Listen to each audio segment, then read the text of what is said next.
Hello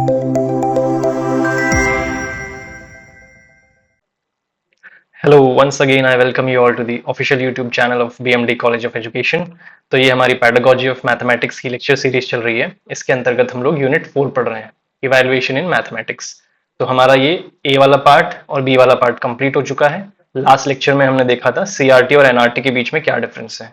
ठीक है, तो इसी के साथ हमारा बी वाला पार्ट भी खत्म हो गया था। आज हम सी वाला पार्ट करेंगे, diagnostic testing and remedial teaching. ये पूरा हमारा आज के लेक्चर में ही हो जाएगा, काफी छोटा टॉपिक है ये। तो चलिए अब हम शुरू करते हैं। हम्म, तो आपका एग्जाम में कुछ इस प्रकार से क्वेश्चन पूछा जा सकता है कि write a note on the meaning, types, characteristics, functions and steps of construction of diagnostic test. कि भाई मतलब क्या होता है, प्रकार क्या होते हैं, ठीक है, कैरेक्टरिस्टिक्स क्या होते हैं, किस चीज के, डायग्नोस्टिक टेस्ट के। ठीक है, तो डायग्नोस्टिक टेस्ट होता है उसके बारे में। तो हम एनालॉजी से समझते हैं सबसे पहले, डॉक्टर एनालॉजी। कि आपने काफी बार सुना होगा डॉक्टर को कहते हुए या किसी को कहते हुए कि डॉक्टर के पास जाओ और पहले डायग्नोस करो आप। ठीक है, तो ये जो शब्द है डायग्नोस, यही हमारा यहाँ पे है डायग्नोस्टिक। ठीक है, तो जैसे डॉक्टर डायग्नोस करता है, डायग्नोस का मतलब क्या होता है, निदान करना या कोई समस्या है उसे खोजना आपके बॉडी में। तो जैसे डॉक्टर आपके बॉडी में समस्या को खोजता है कि a patient to find the exact nature of a disease before prescribing a medicine. कि भाई कोई भी दवाई लिखने से पहले डॉक्टर कोई भी समस्या को खोजता है बॉडी में, फिर ही दवाई लिखता है। तो उसी प्रकार से टीचर जो है वो भी एक डायग्नोस्टिक टेस्ट करता है। क्यों करता है टीचर? ताकि बच्चे में क्या वीकनेस है, बच्चे में पढ़ने को लेके, समझने को लेके क्या कमजोरी है, उसका पता लगाया जा सके। ठीक है, डॉक्टर के पास हम गए, पेट की समस्या है तो पेट की दवाई दे दी डॉक्टर ने, दिल की है तो दिल की दवाई। उसी प्रकार टीचर ने भी देखा कि बच्चे में क्या गैप है पढ़ाई को लेके, तो टीचर ने भी दवाई दी। टीचर की दवाई को क्या कहते हैं हम? Remedial teaching. ठीक है, जो बच्चों को सुधार करने में मदद करे उसे रेमेडियल टीचिंग। हम्म, तो यहाँ पे वही सेम चीज लिखी है जो मैंने ऊपर बताई आपको। तो हम इन शॉर्ट क्या कह सकते हैं कि डायग्नोसिस, डायग्नोसिस का मतलब क्या होता है, गैप को फाइंड आउट करना या फिर कमी का पता लगाना। और रेमेडियल जो होता है या रेमेडिएशन, उसका मतलब होता है कि उस कमी के गैप को फिल करना या फिर उस कमी को पूरा करना। तो डायग्नोसिस में आपने कमी का पता लगाया और रेमेडियल में उस कमी को पूरा किया। ठीक है, ये टीचर करता है। तो अब हम एग्जामिनेशन पॉइंट ऑफ व्यू से देखते हैं कि डायग्नोस्टिक टेस्टिंग का क्या मतलब होता है, क्या मीनिंग होता है। So a diagnostic test is not conducted to pass और फेल अ स्टूडेंट। कि जो डायग्नोस्टिक टेस्ट होता है वो बच्चे को पास या फेल करने के लिए नहीं किया जाता है। इसका इस्तेमाल क्यों होता है? To identify exactly where student is facing difficulty in learning a particular topic. कि बच्चा जो है वो कहाँ पे उसे समस्या आ रही है, कहाँ पे उसको डिफिकल्टी हो रही है कि वो कोई भी पर्टिकुलर टॉपिक नहीं समझ पा रहा है, ये जाना चाहता है डायग्नोस्टिक टेस्ट में। ठीक है, so diagnostic test are qualitative not quantitative. ठीक है, तो क्वालिटी का अर्थ क्या होता है? क्वालिटी का अर्थ होता है गुण, गुणात्मक। और क्वांटिटी का मतलब क्या होता है? मात्रात्मक। क्वांटिटी यानी किसी चीज की मात्रा, जब हम नापते हैं ना कि बच्चे के मान लीजिए 40% मार्क्स आए हैं, ये क्वांटिटी हो गई। या फिर 1 लीटर पानी रखा है इस बॉटल में, तो ये हमारी क्वांटिटी होती है। बट क्वालिटी क्या होती है? गुण होते हैं। गुण यानी बच्चे ने कितना अच्छा लिखा, बच्चे ने ये क्या गलती की, इन चीजों को आप मेजर नहीं करते हो, आप देखते हो, समझते हो। तो उसी तरह से डायग्नोस्टिक जो टेस्ट होते हैं उनके लिए कहा जाता है कि ये जो होते हैं ये क्वालिटेटिव होते हैं, क्वांटिटेटिव नहीं होते। ठीक है, कैसे? एग्जाम्पल से हम देखते हैं। क्वांटिटेटिव क्यों नहीं होते कि यहाँ पे ये नहीं पता लगाया जाता कि बच्चे के कितने मार्क्स आए हैं, कि भाई 10 में से 4 मार्क्स आए हैं। ठीक है, ये नहीं जाना जाता। यहाँ पे ये जानने की कोशिश की जाती है कि बच्चे ने कोई मिस्टेक क्यों की है। 2+3 बच्चे ने 6 लिख दिया, तो क्यों लिख दिया भाई, क्या गलती हो गई उससे, क्या लर्निंग में ऐसी दिक्कत हो गई उसे, ये जाना जाता है। ये नहीं जाना जाता कि बच्चे के कितने मार्क्स आए हैं। तो यहाँ पे एक फेमस स्कॉलर है जिनका नाम है मैरल। ठीक है, मैरल, मार्ले, कुछ भी आप कह सकते हैं इन्हें। सो उनके हिसाब से क्या है कि डायग्नोस्टिक टीचिंग जो होती है वो क्या होती है, special efforts are made to diagnose the specific mistakes and errors of the students. कि एक ऐसा तरीका होता है जिसमें खास तरह के एफर्ट्स, ठीक है, खास तरह के एफर्ट्स या विशेष प्रयास किए जाते हैं ताकि ये डायग्नोस किया जा सके, ये पता लगाया जा सके कि बच्चे में, बच्चा जो गलतियां कर रहा है, एरर कर रहा है, वो कैसी कर रहा है और क्यों कर रहा है। तो ये स्कॉलर का नाम आप एग्जाम में लिखेंगे, आपको मार्क्स अच्छे मिलेंगे। तो डायग्नोस्टिक टेस्ट का मतलब देख लिया हमने। तो इसको करने के क्या स्टेप्स होते हैं, टीचर क्या स्टेप अपनाएगा क्लास में, तो ये क्लियरली डिफाइंड सीक्वेंस टीचर को फॉलो करना होता है। ठीक है, डायग्नोस्टिक टेस्ट के लिए क्या होते हैं ये हम देख लेते हैं। Formulate objectives. ठीक है, clearly outline the contents and what exactly needs to be checked.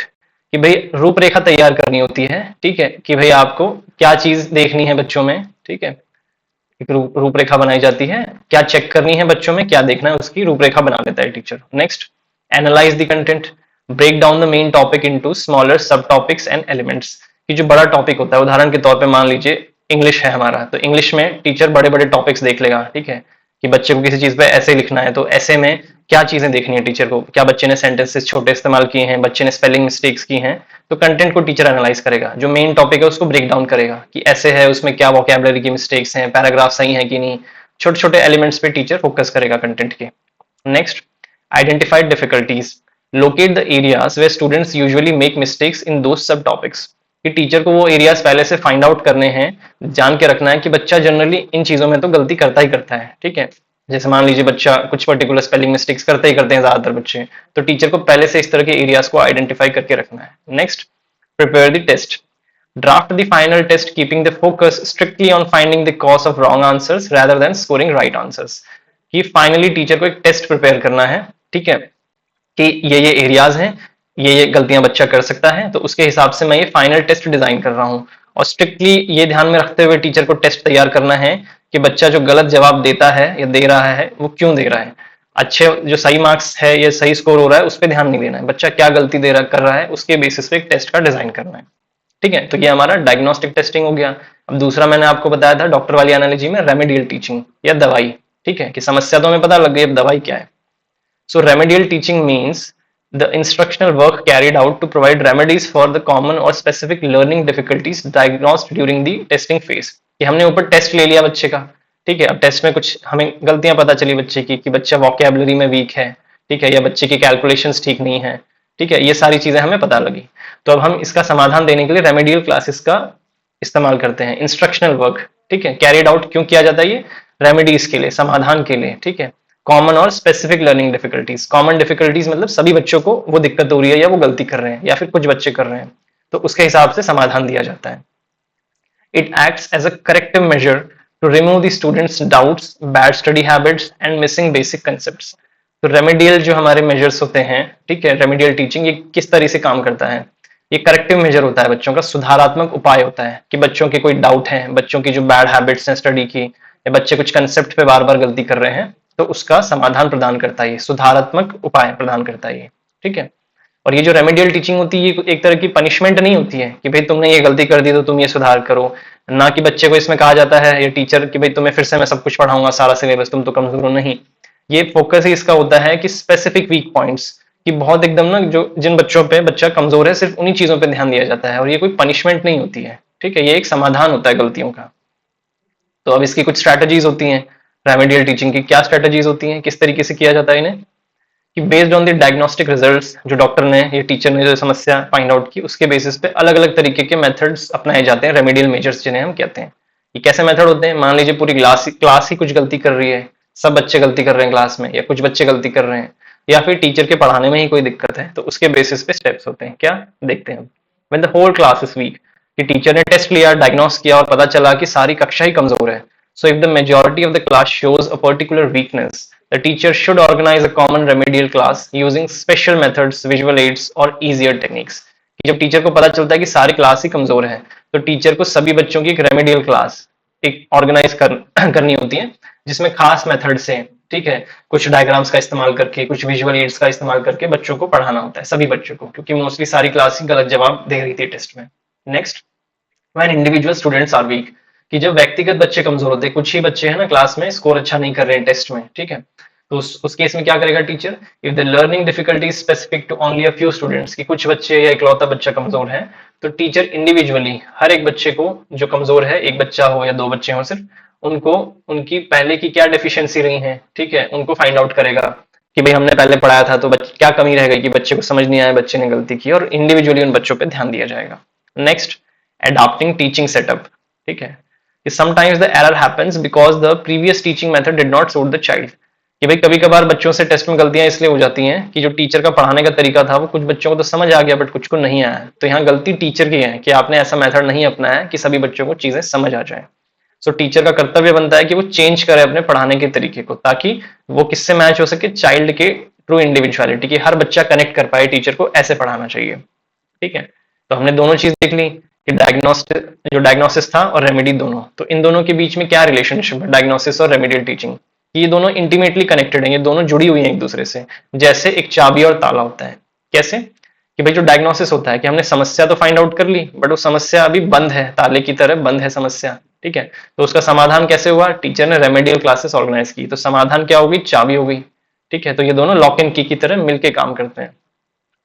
Diagnosis जो होता है वो एक सॉलिड बेस प्रोवाइड करता है, ठीक है, ठोस आधार, किस लिए, hypothesizing the general and specific causes underlining the weakness of the students, ठीक है। एक सॉलिड बेस हमारा ये ठोस आधार प्रदान करता है डायग्नोसिस, जिससे हम ये जान सकते हैं कि बच्चों में जनरल समस्याएं क्या है या स्पेसिफिक समस्याएं क्या है। जनरल यानी कि आमतौर पे सभी बच्चे ये गलती कर रहे हैं, स्पेसिफिक यानी कुछ कमजोर बच्चे ये गलती कर रहे हैं, तो इसके लिए एक ठोस आधार हमें प्रदान करता है diagnosis. Therefore, educational experts rightly से, इसलिए जो शिक्षा के विशेषज्ञ हैं वो अक्सर ये कहते हैं कि as the diagnosis so is the remedy for the removal of difficulty, अर्थात जैसा निदान होता है, ठीक है, समाधान होता है, वैसे ही कठिनाई को दूर करने का उपचार होता है, ठीक है। कि जितनी बड़ी समस्या, जितना बड़ा diagnosis, so is the remedy of the removal of the difficulty, उतनी ही जरूरत से हमें उसका समाधान, रेमेडी खोजनी होती है या उतनी ही जरूरी होती है। अब हम इसका निष्कर्ष देख लेते हैं। In conclusion, simply finding out that a student has failed is not enough in modern education, कि सिर्फ ये जान लेना कि बच्चा जो है वो फेल हो गया वो काफी नहीं है आज की आधुनिक शिक्षा के हिसाब से।